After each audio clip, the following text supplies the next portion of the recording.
and welcome to InfoSec Pros. I'm Kayne, Field CISO at Hyperproof, and I'm joined today by Bob Maley, Chief Security Officer at Black Kite.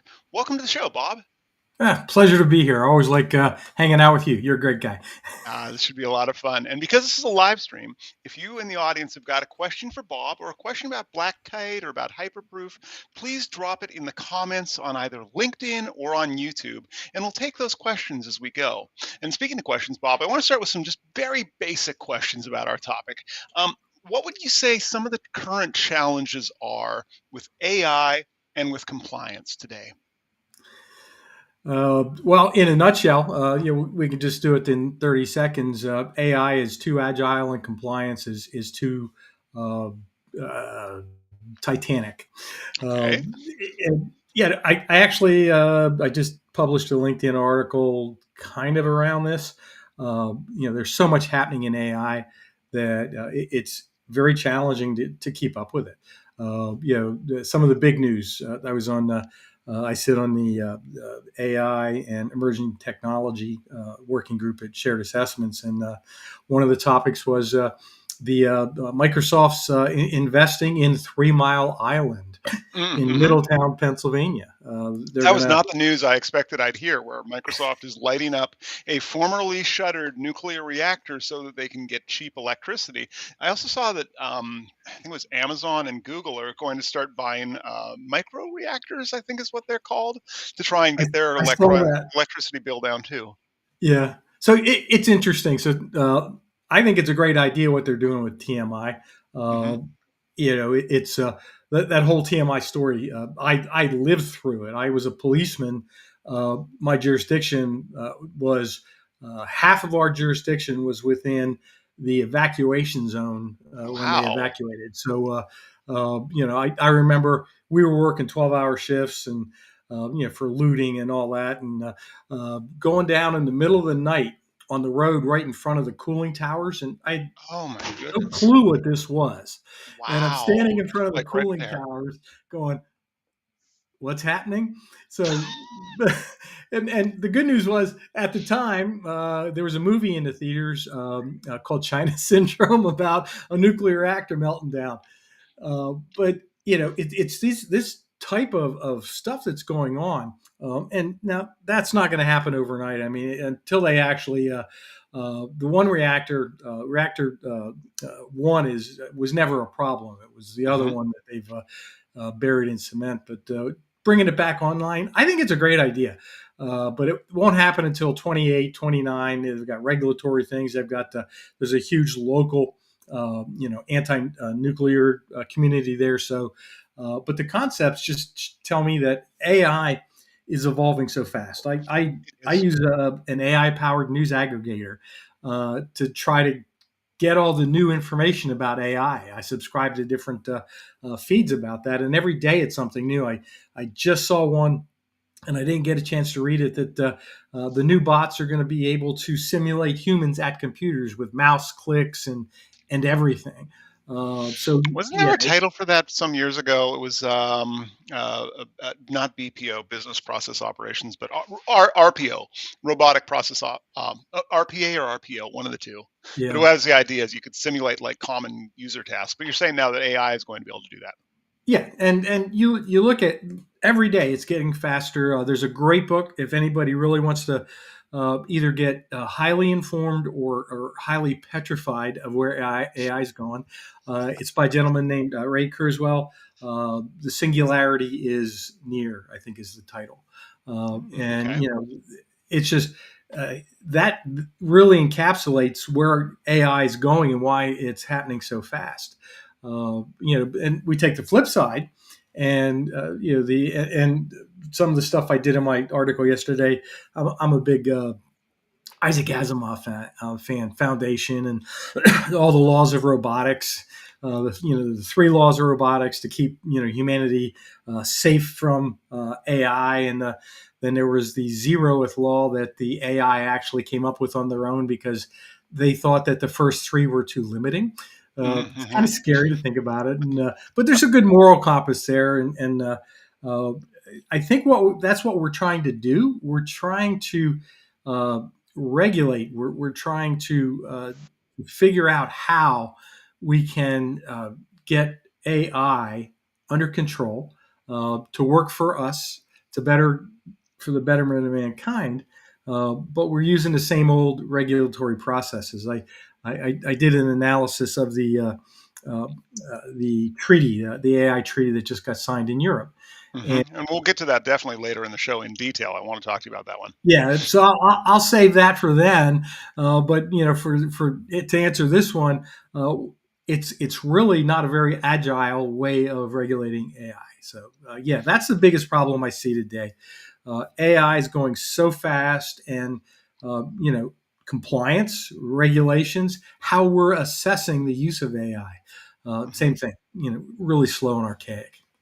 So then, as a way of managing the risks associated with that, should companies prohibit access to AI tools for their employees? Good luck with that. I have to ask because I've had this question put to me. So you're saying good luck with that for prohibiting access to AI tools? Yeah, so I've been in security for 5 decades. Started with law enforcement, IT, cybersecurity, and one of the things that I've learned is that whatever you prohibit them from doing, they'll figure out a way to get around it. They'll basically hack the system somehow, Hmm. and so you can prohibit it all you want, but you're like, what are you going to prohibit, and how are you going to block it? How many AI platforms are there? Just straight AI platforms. You can block domains, but then you've got how many plugins Hmm. in all the different browsers are AI powered. In your third party ecosystem. Have you reassessed any of your vendors that are marketing that new and better with AI? Oh, of course, right. Yeah, that's a Air popular thing quotes, with people here. obviously. Yeah. But yeah, have you reassessed them? I mean, when you put them under contract and you started using them, they didn't have AI, and now they've introduced AI into the platform, and you may have gotten it for free. The old Microsoft model, let's let you use it for free, and they'll Hmm. start paying you. But have you actually considered the risks that's introducing in your organization as well? So I'm a big believer in you don't block it, you don't ban it or prohibit it, because I see a tremendous value that AI can bring in business with in so many different ways, and we could do a whole topic about that in development and marketing and thought everything. Hmm. But you have to figure out a way of, well, how do you introduce it so you can control it, and you can see, and you can have your DLP platform see what's going in and going. It's allowing it, enabling the business to do what they want to do, because they're going to do it anyway, and Right. but giving them the ability to do it, but also keeping the reins, keeping the control that as a CISO that you really want to see. Okay, now I want to go back to something you said earlier about how compliance is Titanic, and I'm thinking of Jack and Kate on the front of the boat. I'm sure that's not the Titanic move you're thinking of, but you're saying that compliance right now is quite slow, is how I'm interpreting that. And I want to talk about the future when we think about AI compliance and also AI security. Um, where do you see compliance evolving to try and become more agile as the AI technology is continuing to rapidly improve and outpace the compliance and regulatory controls? So, and again, this is something that I find to be extremely frustrating in a lot of meetings that I go to. Everybody agrees that compliance is a baseline, essentially. I was in a presentation this morning. Uh, I can't remember the name of the organization, but they had 17 basic cybersecurity principles that should always be looked at in any vendor. 17. They've reduced that to a manageable amount. Uh, but then we look at compliance. The problem is, okay, so I'll take those 17 base level requirements, but then I'm going to go, well, but I need to add 7 more additional points of data about number 6, and I need to add 5 about this point. And when it's all said and done, I've now gone from 17. I'm back to 200 or 300 points of compliance that I want to investigate and uh, ask questions about. And Hmm. so we start out with the thought and the concept to make it agile, but people get involved, and people always want to make it more complicated. Uh, Look at the history of shared assessments, for instance. So shared assessments came out of the banking industry's need to have a common set of questions when they're assessing vendors, Hmm. because at that point everybody was doing their own thing, and vendors were getting questionnaires from everybody, and everyone was different. And So certainly some variable quality in there as well in some of those initial questionnaires, although you still see that today. I think we did an earlier episode about security questionnaires, and they're not a beloved thing in the community. Well, it's because we've gone back to then. Uh, so Yeah. shared assessments came out, and they standardized, and then that standard started inflating from a couple hundred questions to, at one point, I think there was over 2,000 questions, and the concept of scoping. I mean, it made progress, but then now everybody, oh, well, our question set is a little different, so we're going to break off. And, Hmm. we have all those different questionnaires. We're a vendor, and we get them all the time. We'll get, we'll get access to a platform to do a security assessment, and it might be anywhere between 100 and 800 questions. And it's like, well, we have a SIG, we have a SOC 2, we have our ISO certification. Oh, well, that's all good. You can upload them here, but you still have to answer the questions. Yeah, no, that doesn't seem very efficient though. But So so are you saying that we're going to move away from that model as we're trying to like change the face of compliance because AI is really innovating so quickly, or do you think we're going to stay at that glacial Titanic pace? we have to move away, but I'm afraid we're going to stay at that glacial pace because of, uh, for some reason, people aren't comfortable with a small set of questions. I remember talking to a gentleman who ran a third party risk program for a large bank, and they were heavily focused on vulnerabilities at their vendors, not Hmm. risk but vulnerabilities, and they were constant. They had a whole team to constantly harangue vendors, their vendors, to fix vulnerabilities, whether they were exploitable or not. But apparently, the bank got dinged once because they knew something and didn't say it. Now they just go overboard to the other Oh, extent. okay. So they So I over think that's just rotated into human that nature to topic. do that. Yeah. And so I think, with AI, I've been working on the different, so the AI treaty. There is NIST 600, I think. There is the Australian guidelines on development of AI. And I thinking, okay, so now we're starting to see things that are becoming part of law, different parts of the world. And ISO, is it what, ISO 4300? I ISO think 40,000, 41,000, I think it is is. it. I'm doing Yeah, a show somewhat. about that actually next month with Varun from BDO, where we're going to talk about ISO risk management of AI in Yeah. detail. So yeah, I'll be there. Interesting. But so we have all these things that we're bringing up all these frameworks, and which framework do you use when you're assessing? Which framework do you use when you're building? And so and of course I'm using AI to help. I've trained a ChatGTP instance on all the public documents I have on those, to try to see if there's a commonality. And Okay.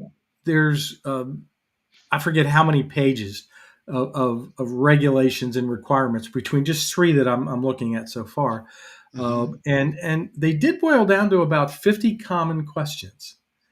And that cross all the boundaries. Well, And let's talk about that, because this is about AI security concerns and what we should be thinking about. And also, before we get letters to the editor, if you all remember those, it's ISO 42001. okay, that's what But it it is is. for ISO risk management. I cited the wrong ISO one. Thank you to the production team for dropping that note in the chat.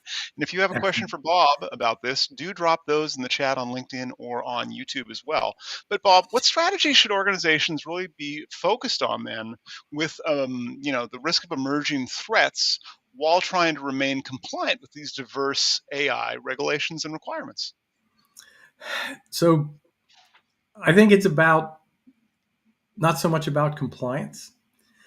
It's about identifying, well, what risks is the use case of AI uh, going to be. So you have to look specifically what's the use case. And the biggest problem, and I think the very first thing with AI risk was the exfiltration of confidential data Hmm. of people using public instances to work on code or drop in documents, those types of things. And there are a tremendous amount of methods that you can use to isolate that. That you can solve that, but really trying to understand what is the use case? Is it for marketing? Is it to come up with content for marketing? And now it's more about are there any AI hallucinations? And I have noticed AI doesn't hallucinate quite as much as it used to. Hmm. Um, it's getting better, but without understanding how you're going to use it and knowing what risks that present, uh, you can't really address it. Like you asked me the question before, should you just block it? You Yeah. know, that's the worst thing you can do, because then you have no idea what people are doing with it. They're going to go under the radar. Well, let's take a work scenario. There was a court case out of Texas. And I'm thinking of it because I'm going to go visit a friend in Texas tomorrow, actually. And it was against a company that made an AI that was used in medical settings in hospitals. And the company was Pieces, I believe.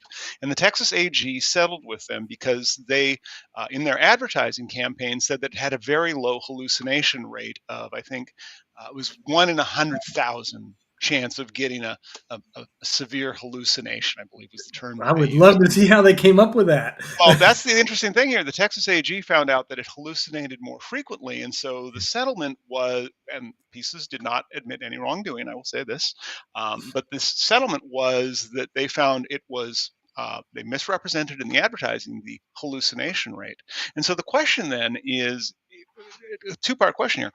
If you're the vendor that's making the AI, how do you reduce the likelihood of an investigation from one of our various regulatory bodies, apparently now including the states attorney generals? And then second part, like if you're a purchaser, how do we have trust and confidence in the claims that are being made by those AI systems that are either we're buying deliberately or that are getting incorporated into the technologies that we use every day? So uh, the old adage, trust but verify. Mm-hmm. Uh, no, don't trust them. Don't believe them. Uh, do your due diligence to verify the claims. Uh, it's interesting. Uh, what has it been? Almost 2 years now since ChatGTP uh, became the latest rage. Mm-hmm. Uh, Yeah, and before then we were all talking about the metaverse. yeah, yeah. What was that? The idea that you could wear VR goggles and drink out of a coffee cup, which I've never seen done. Yeah, really. That's yeah. Although with some of the things I've been reading about what they're going to be doing with medical nanobots, maybe it could actually happen. But that's a whole other thing. Okay. Uh, yeah, that's why I said But that the book. what should we do to trust our vendors? And then, if you're a vendor, what should you do to reduce the likelihood of a regulatory outcome or a legal So penalty? if you're making broad claims, you're probably lying.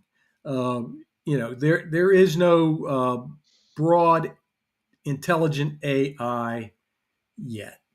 There are very specific use cases, and I think those vendors who are capable are using the very specific use cases with AI. They do testing. They maintain their own learning database. It's not in some public chat. They have processes in place that you can see documentation. You can do really fairly quick assessment to see how capable they are. It's if their claims are too good to be true, Hmm. they probably are. So don't trust but verify, Okay. because everybody's making the claim. Like Black Cat. Every conference I've been at, every booth, it's now with AI. I saw when last year's RSA, I checked a couple of those out, and it was now with AI, and I was looking. Well, okay, what you're doing is just a high-powered SQL query. How is that AI? And yeah, so when they say with AI or powered by AI, that's to me that's a red flag. Doesn't mean that they aren't doing something good, but it should be your red flag uh, to peel back the onion layers and to try to understand what is it that they are doing. And if they can't explain it to you, then that's probably a problem. Yeah, and I think explainability has been a theme in at least some of the regulatory changes and laws that I've seen. But I want to go back to something I said there. I brought up the metaverse, which was a whole thing that apparently we were going to buy NFTs of land that we could have our NFT sneakers in. And it reminded me at that point, and AI has reminded me of the dot-com bubble. And we've both got enough gray hair to have been through the dot-com bubble. And Yep. how from your perspective, how do you see the current wave of AI investment and excitement evolving? Like, are we headed for a similar bubble like we had in the dot com era, or are the dynamics actually different this time for the underpinning financials? Good question. So you look at the history of bubbles, and you go back the tulip bubble. You know The Dutch. Yep. the Dutch. It's kind of not a very recent one, but I know where you're going with that But one. so bubbles are historical. They always happen. I know. If you look at the stock markets right now, that the bubble enthusiasts say that we're in an artificially inflated bubble. For over 10 years now, and you're gonna have a massive crash. And uh, I don't know enough about that to believe it or not. But AI, I think we're at a different stage. I think there are going to be obviously shakeouts in the industry, like there always are. Hmm. The real players from the wannabes. Uh, that the potential benefits of AI are far more significant than just profit. And I think that's what's going to drive this. Uh, But isn't I, this more like the West Coast gold rush, where the people who really consistently made money were the people selling the spades and the pickaxes and the shovels and selling the lodging, kind of like Nvidia and electrical suppliers are currently doing now, where they're selling the hardware and they're because of the tremendous electrical costs associated with AI. Isn't this just really a boon for them and speculative at best for everyone else? it's definitely a boon for them, but that's from a financial boon, uh, and but for everybody else, uh, AI, I think, is where it's going to shine in the near term. Obviously, is in the medical field. You mentioned, the lawsuit, but there are already cases that you have AI reading radiological scans that are more effective than a human radiologist. But it doesn't replace the radiologist, because it helps the radiologist be better. And who ultimately wins is the patient. You look at AI was used during the development of the vaccines recently. Whether you're pro or anti-vaccines, uh, it's irrelevant. What it does is AI can simulate so many different variables when they're developing them that you physically impossible. You can't do it. So it expedites that. So humankind, I think, is going to see the benefit as well as end users. When I was doing my analysis of the regulatory requirements around AI, Hmm. I could have read through every page of those documents, made notes, created a spreadsheet, um, and and do cross checks and to do what I did. But I used AI. Now, once the results were out, then is when you go back in and you do the cross checks and you make sure that it's not. But the productivity boom that it's going to bring is why I think uh, I don't see a bubble. I do see a shakeup, and I don't know.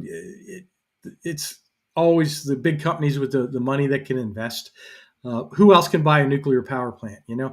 Yeah, right now those are kind of at a premium. There aren't a lot of other spare ones hanging Yeah. about. So that's I think they'll be the final players from that end. But there's topics we could talk about.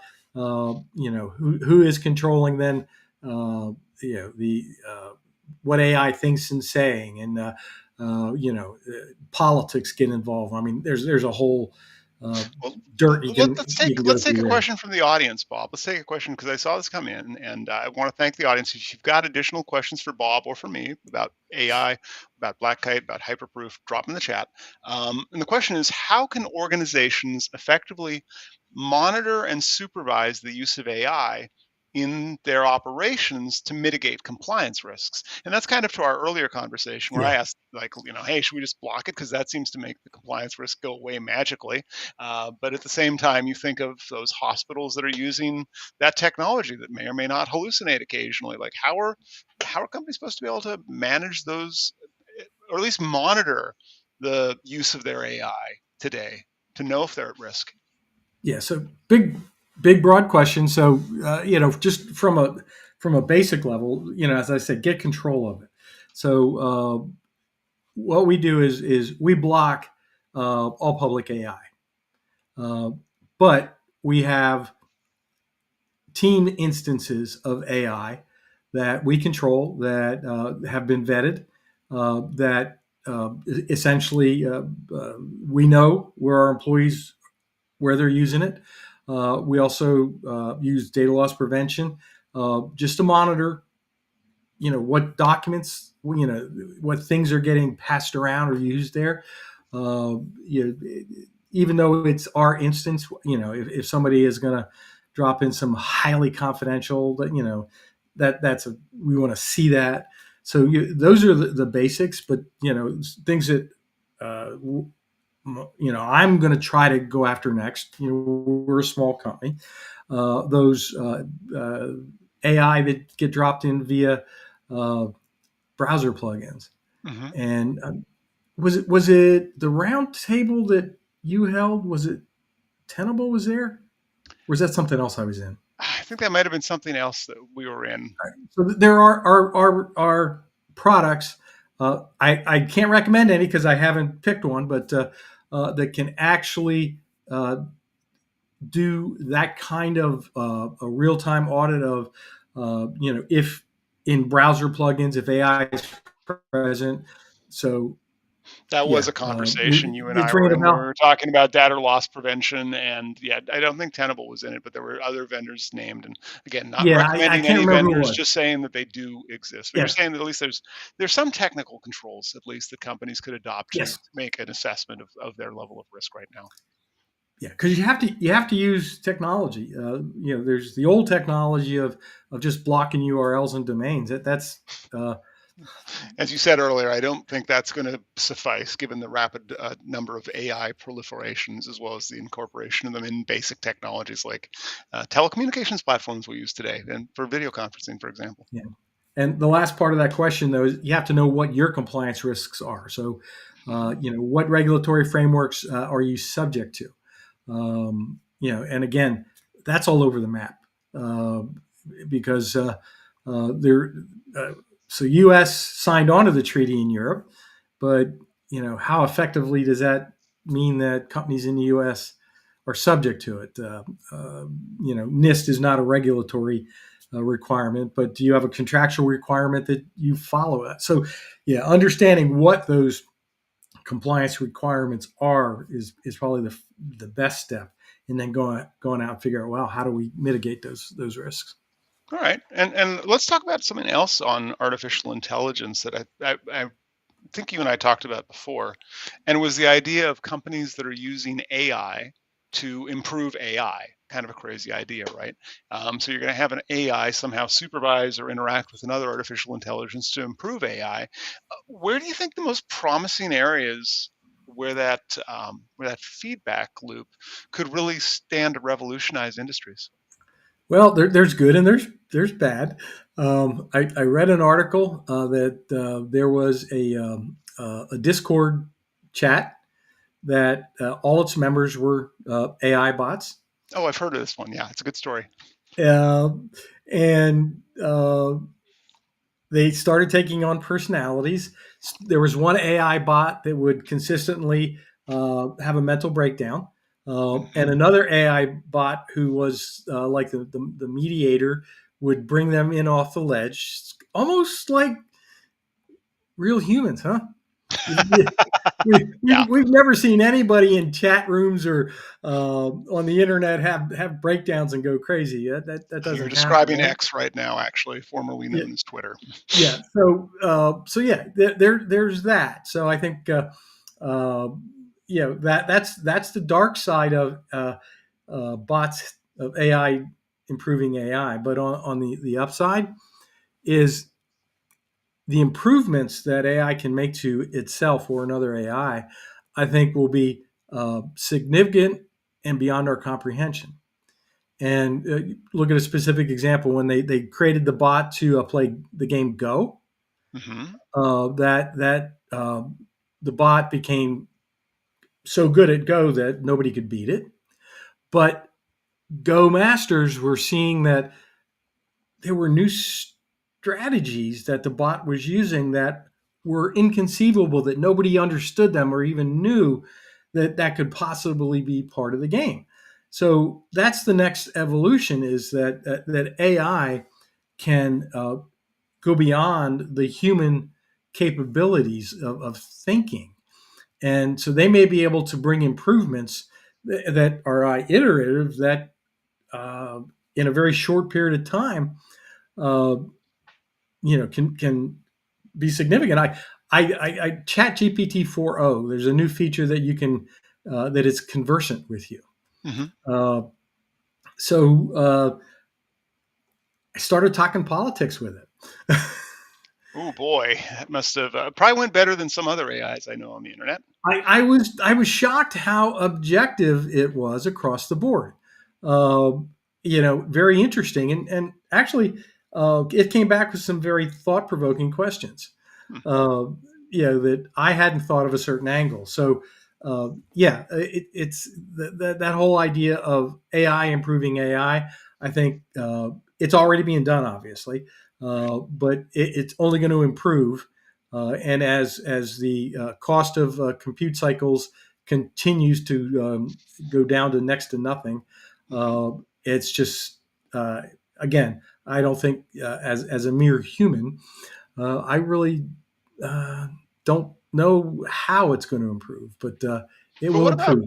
what about risks here, Bob? About or let's bring risks and ethics into this conversation. I was at the Gartner conference earlier this week on Monday or Tuesday, and a Gartner analyst was saying like AI is going to decimate middle management.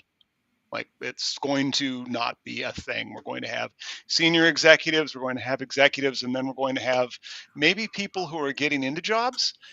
And I've got to ask, like, if we're using AI to improve AI, are there some ethical risks that we should be looking at here? And what are those risks that we should be considering as companies are trying to adopt AI and as the technology continues to advance? So you're combining ethics with getting rid of middle management. I am, as a matter of fact, because if you think about classic career path for somebody, they start out in their career, they learn some stuff, they either get really good at it, and if they're at a company where you know the companies where you get really bad managers because the only way to get a pay bump is to become a manager, and so you get very good technical people who become very bad managers. But there's Yep. also people who go in like MBA students they start out as a first level manager, and then they become mid-level manager with plans eventually becoming a senior. What if there's no middle manager level? Or what if that's massively reduced? Do we have to look at that as a consideration? Well, consideration, I don't think is an ethical problem. I think it's a reality. If you look at the history of technology, every time some new invention comes about, farming, Mhm. we all used to live on farms. Now, cows live on farms, nobody else. It's automated, it's technology, the improvement. So it's just part of the human condition that technology, and I believe this is a technological breakthrough that will change the world, and it may get rid of middle management. Uh, I don't think people. I don't think everybody's worried about everybody's going to lose their job and AI is going to do everything.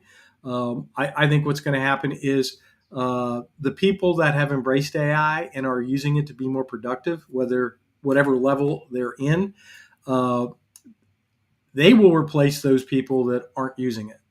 Uh, that I think is an absolute path that's going to happen. I think And that's true because we are a tool using species. yeah, Fundamentally speaking, we adopt tools. so yeah, it's from that perspective, it's going to happen. It will happen. There's no doubt. Uh, I'm old enough to remember when there were protests in the streets about allowing students to use calculators. Oh Uh, dear. The abacus it, makers were out in force, I imagine. uh, Everybody, I mean, look it up. There's news articles that have and it's a real thing. Wow. But then I missed. now, Didn't know that one. yep, they were protesting that the use of calculators were going to destroy the minds of the youth. And do college students still have to buy one of those fancy big programmable They calculators do. now? They do. Yeah, As a matter of fact, I have two college students, and both of them have those fancy calculators, yep, yeah. graphing calculators. Like, you could probably do that on your phone, right? And they're like, "Yeah, the teacher says we have to use this." Teachers aren't going to let you. But yeah, but seriously, it's that same concept. We always every technological innovation, there's always a certain group that they're going to fight because essentially they're afraid of change, and those who are embracing this change, those are the ones that will be there. Uh, I don't fear it.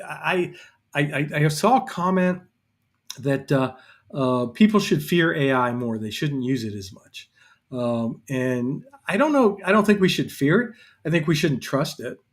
And we should, again, like I said, make sure what you're doing and what you're using it for, what the outcomes are going to be. Hmm. But yeah, yeah, I just think that's the destiny of AI. I think that And takes us to a really good audience question as well, just on the use of it and what we should or shouldn't be using it for. And I want to thank the audience for providing a question. The question is, what are the potential implications of AI-generated content on intellectual property rights and compliance? well, I think it's going to change everything because of the difficulty. There's I just so I just saw the producer of the movie I, Robot is Hmm. suing Elon Musk because Elon's robots look too much like the robots in iRobot. Interesting. Um, but in reality, the producer of iRobot, uh, he ripped off Isaac Asimov. uh, so it is extremely challenging. And uh, I don't see a successful way without some type of a technology innovation for watermarking intellectual property. And again, that's beyond my technical knowledge, but um, it's. I look back when I was a forensic guy, I learned about steganography and what you could put Hmm. in pictures. So I think that the technology's there, and I'm sure that somebody's working on it. Somebody probably already has something like that. But I think having that ability to do that, uh, and you look at intellectual property and plagiarism. It's in the papers today.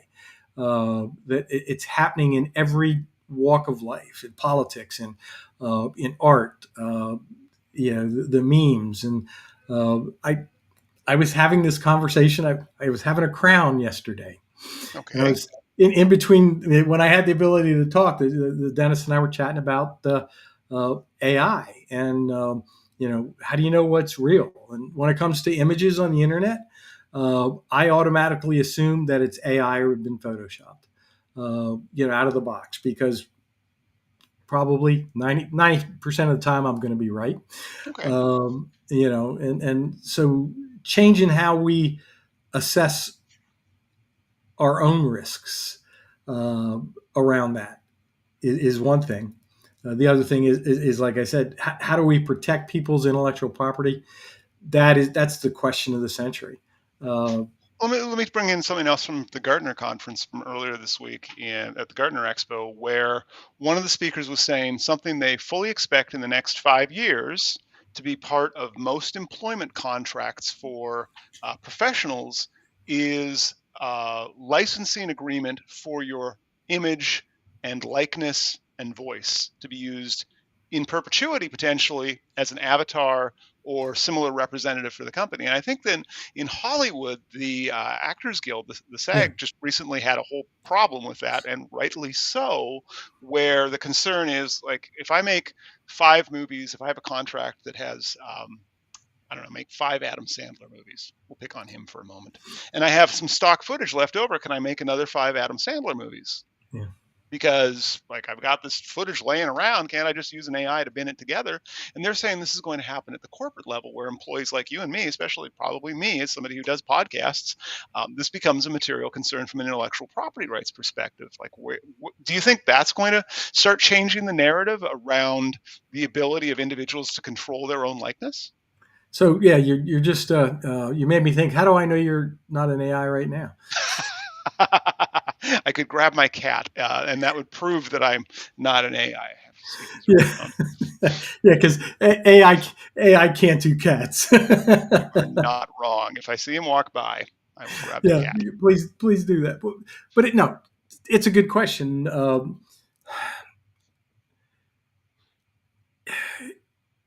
There are, yeah. Uh, I'm trying to think. This is the first I've heard that, and I'm trying to think if that were me and I had to sign a contract to do that. I would probably not sign. For me, it's control. Mhm. Although the older you get, I look back at my different passport pictures, and I'm going, oh yeah, they can have that old. I wish I could do that and refresh. The forever Doesn't young Bob. Yeah, it Yeah. doesn't work that way. But that's another topic. AI has potential to fix that. But anyway, uh, it's yeah, that is a question that people are going to have to face, because I am sure that if there is a bottom line reason for a company to require that they'll ask. So yeah, scary, isn't it? I think the main part of it that I took away from the Gartner conference was that some people may make royalties in the future, just as a consequence of their employment agreement, much like actors or people who are in sitcoms that get serialized and then distributed out on the streaming channels see some small amount of royalties. That may actually become a weird consequence of all of this, assuming employment law Oh, manages to get ahead of AI. when you're planning for retirement, you're supposed to have multiple income streams. That'd be great.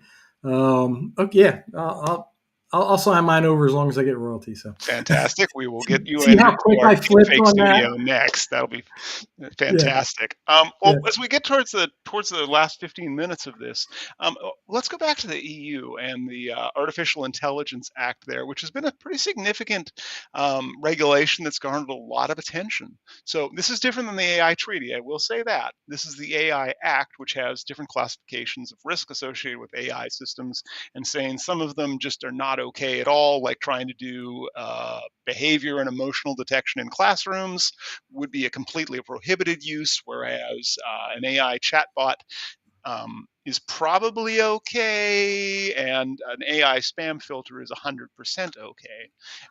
So, how do you think that's going to impact AI innovation and really the regulatory landscape for business operations globally? So yeah, interesting. It's again what we're trying to do is we're trying to regulation always tries to protect, but it always stifles something. It's having the balance between those two, Hmm. uh, and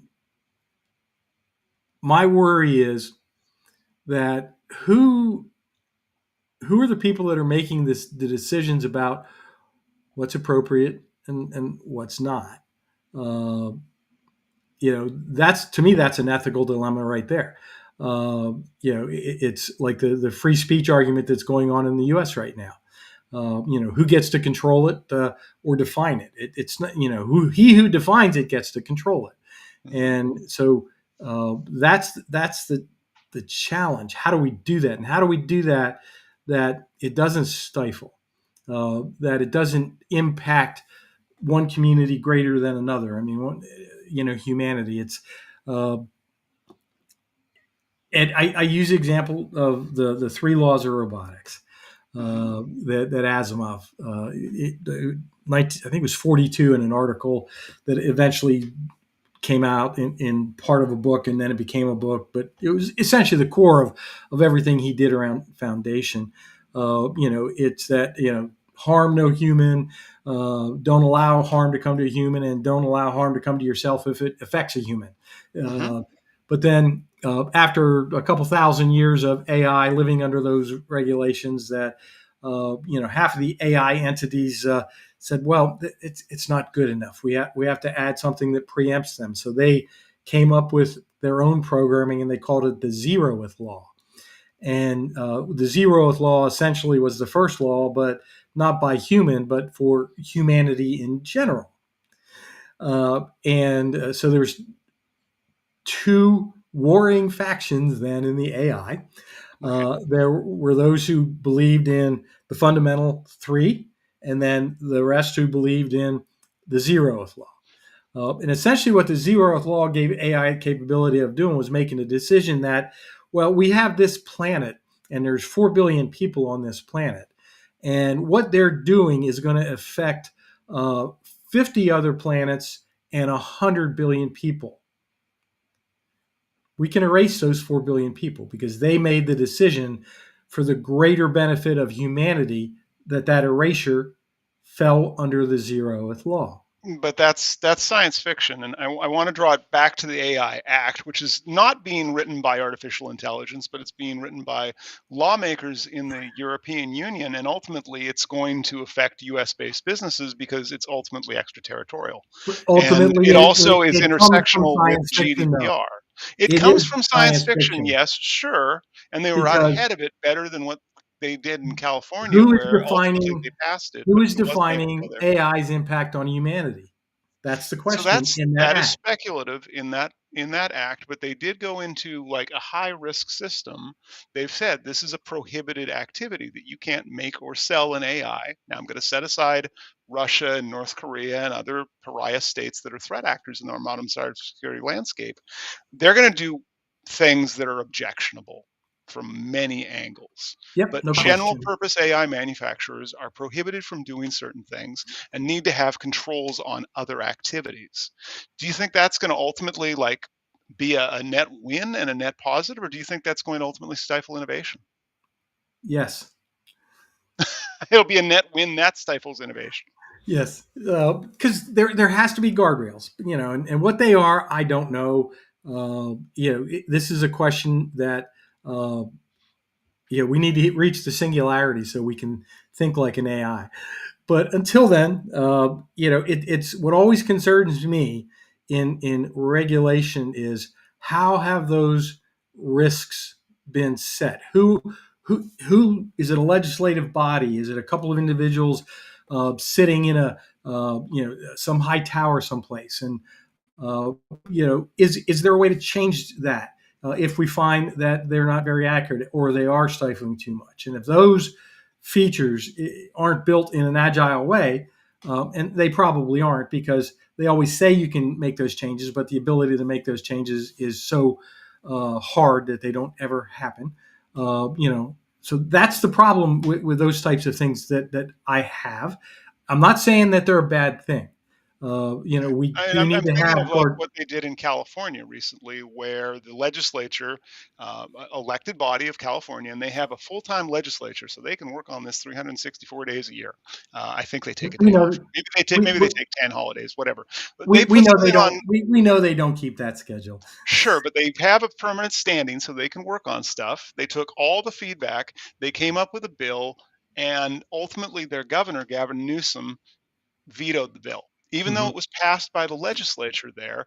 Which, interestingly enough, a lot of the concern on the AI bill out of California, which tends to follow the EU, a lot of the concern was on testing requirements and on how that could legitimately stifle innovation because nobody quite knew how to test stuff at scale to be able to continue to ship product. The EU doesn't have anything like that in there, though. So, I mean, I'd posit the EU one at least is a little more open and transparent than what we saw happen and what could have happened if California's AI Act had moved forward. Yeah, interesting that it didn't get signed. Funny that it happens to be the home of some of the biggest AI companies, uh, and you know, money talks. Oh yeah, and there were concessions made to the manufacturers of AI. I think that's Yeah, ultimately the challenge that we have is there are obviously multiple parties interested in the success or in the limitations associated with artificial intelligence. exactly. And that act, it didn't get signed. I didn't include that in any of my work simply because, well, it didn't become law.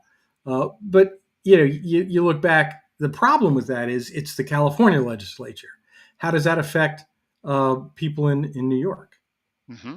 Well, How does that? and I think we're seeing that again. Let's the way we do things in the United States because of our federalism is we have state by state laws, which from an attorney's perspective is crazy making or profit making, depending. Like that thing that happened in Texas, the fact that their AG was able to litigate and reach a settlement. I didn't even know they passed an AI law in Texas, and I try to track this stuff. I know that Colorado is going pretty hard against AI with their act, and I know that NYDFS just released a letter saying, Yeah, here's a preview of what you're going to deal with in the future. But the yeah. fact that Texas just snuck in quietly and dropped a law, and nobody got the memo, apparently, including the companies selling AI inside of Texas. I think that becomes a risk, though, for companies to not understand what their regulatory and legal compliance burden is as this is evolving so quickly. Well, absolutely. And that, like you said, it's how do you keep up with this? Yeah, what? And we're to a point now. How many businesses? If it's an online business, you are not doing business in a single state. Right. So 50 states and all of the acts around the world. That to me, that is a problem. It's a benefit to lawsuits, obviously, Hmm. because it's so hard to gather and fathom how it affects you as an individual company. Uh, and again, like I said, the guardrails are important, but how do we get guardrails that are uh, broad enough that it covers not just the U.S. but it covers uh, yeah, you mentioned the bad actors that aren't going to follow any of those guardrails. How do we build our guardrails that allows our military, and then you get to be able to do what they have to do to defend against those guys? But then, wait a minute, now we give our military, it's that other side of the coin. Now we've given our military too much power. You know, uh, I think the folks Skynet. over at Cybercom would tell you that they have pretty strict writ that they have to follow, whereas folks with ASD down in Australia, they don't really. They're able to do stuff that most other countries look at and go, "Well, that's fun that they got away with that.